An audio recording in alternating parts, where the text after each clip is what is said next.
పరిశ్రమగా దారి విధాలు జరుగుతున్నాయి. నీకున్న శక్తి ఏది లేదు అదే ప్రయాణిస్తున్నాను. మా మళ్ళీ ఆలోచించి నాకండి నాలుగేళ్ళు పొరపాటు సరిదిద్దాం చిన్న ప్రార్థన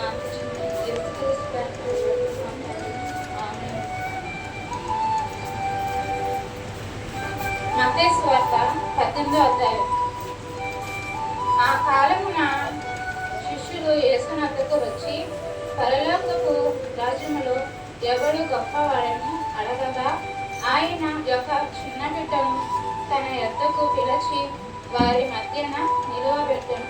ఇట్లా అనెను, మీరు మార్పు నంది బిడ్డ వంటి వారైతే గాని పరలోక రాజ్యంలో ప్రవేశించరని మీతో నిశ్చయముగా చెప్పుచున్నాను. కావున నీవు బిడ్డ వలె తన్ను తాను తగ్గించుకునే వాడెవడు వాడే పరలోక రాజ్యంలో గొప్పవాడు. మరియు ఇలాంటి ఒక బిడ్డను నీ పేరటన చేర్చుకున్నవాడు నిన్ను చేర్చుకొనను. నా యందు విశ్వాసము ఈ చిన్న వారిలో ఒకనిని అభ్యంతరపరిచిన ఎవడు వాడు మెడకు పెద్ద తిరుగులాట రాయి పట్టింపబడిన వాడే మిక్కిలి లోతైన సముద్రములో నుంచి వేయబడుట వారికి మేలు. అభ్యంతరము వలన లోకమునకు శ్రమ, అభ్యంతరము రాక తప్పవు. అభ్యంతరము వచ్చును కాగా నీ చెయ్యను నీ పాదములైనను నిన్ను అభ్యంతరపరిచిన ఎడల దానిని నరికి నీ వద్ద నుండి పారివేయము. 2 చేతులు 2 పాదములు కలిగి నిత్యాగ్నిలో పడవేట కంటే కుంటివాడుగాను అంగహీనుడుగాను జీవములో ప్రవేశించుట నీకు మేలు. నీ కన్ను నిన్ను అభ్యంతరపరిచిన వెడల దానిని పెరిగి నీ వద్ద నుండి పారివేయము. 2 కన్నులు కలిగిన అగ్నిలలో నరకములో పడేట కంటే 1 కన్ను కలిగిన జీవంలో ప్రవేశించుట నీకు మేలు.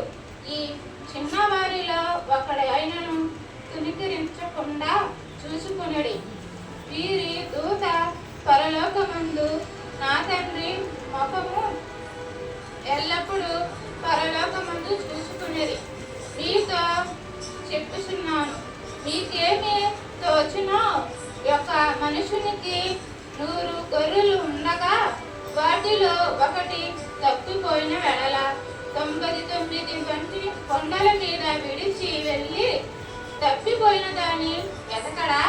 వాడు దాన్ని కనుగొని వెడల 99 గొర్రెలను గురించి సంతోషించు అందుకంటే దాని గురించి ఎక్కువగా సంతోషించును. మీతో నిశ్చయముగా చెప్పుచున్నాను, అలాగైనను ఈ చిన్నవారిలో ఒకడును నశించుట పరలోకమునందు నీ తండ్రి చిత్తము కాదు. మరియు నీ సహోదరుడు నీ వెడల తప్పిదము చేసిన వెడల నీవు పోయి నీవును అతడును ఒంటరిగా ఉన్నప్పుడు అతనిని గద్దింపుము. అతడు నీ మాట వినిన వెడల నీ సహోదరుని సంపాదించుడు కొంటివి. అతడు నీ వెడల 2-3 సాక్షులను నోటి ప్రతి మాటలను స్థిరపరచబడును. నీవు ఒకరిని 2 వెంటబెట్టుకొని అతని యొద్దకు కొమ్ము.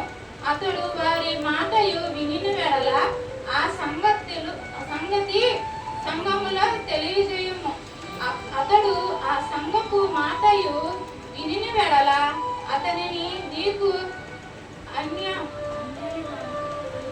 అన్యునిగాను సుందరిగాను ఎంచుకొనుము. భూమి మీద మీరు వేటిని బంధింతురో అవి పరలోకమందు బంధింపబడును.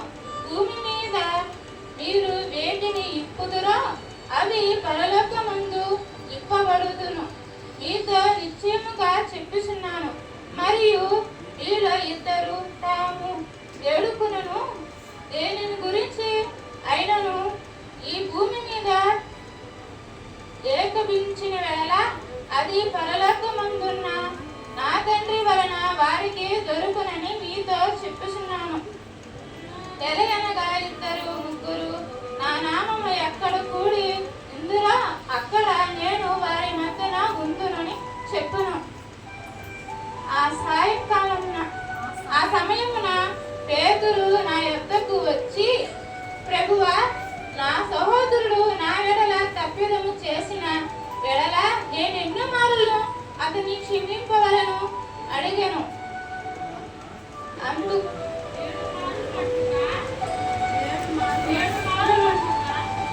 ప్రభువా, నా సహోదరుడు తప్పిదము చేసిన వెడల నేనెన్ని మార్లు క్షమించును? 7 మార్లు మటుక అతన్ని అడిగాను. 7 మార్లు మటుకే అడిగాను. అందుకు యేసు ఇట్లా అనెను, 7 మార్లు మటుకే కాదు కానీ 70 ఏళ్ళ మటుకు అనెను. నీతో చెప్పిస్తున్నాను.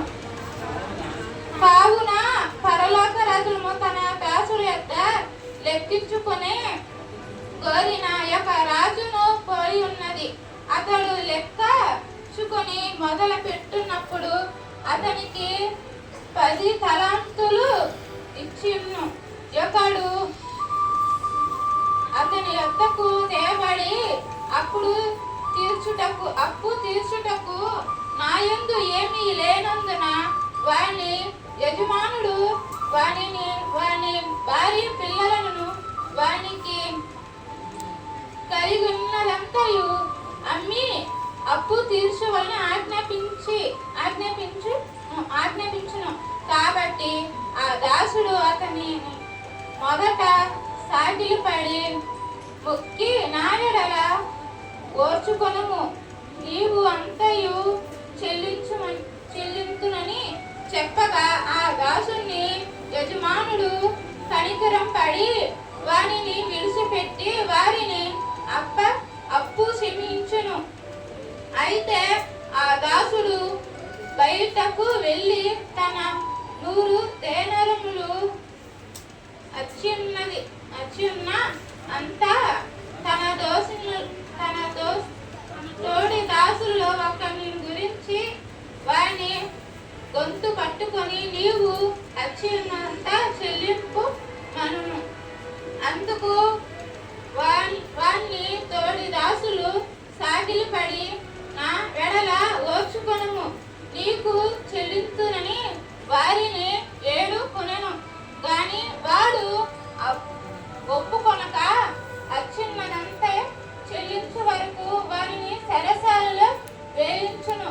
కాగా వారి తోడి దాసులు జరిగినది చూసి మిక్కిలి దుఃఖపడి వచ్చి జరిగినంతయు తాము యజమానునికి వివరముగా తెలిపిరి. అప్పుడు యజమానుడు వారిని పిలిచి, చెడ్డదాసుడా, నీవు నన్ను వేడుకుంటివి కనుక నిన్ను అప్పంతయు క్షమించితిని. నేను నిన్ను కనుకరించిన ప్రకారము నీవు నీ తోడు దాసుని కనుకరింపుము వలసినను కదా అని వారితో చెప్పును. అందుచేత వాని యజమానుడు కోపపడి తనకు అచ్చినంతయు చెల్లించు వరకు బాధపరచు వారికి వాని అప్పగించును.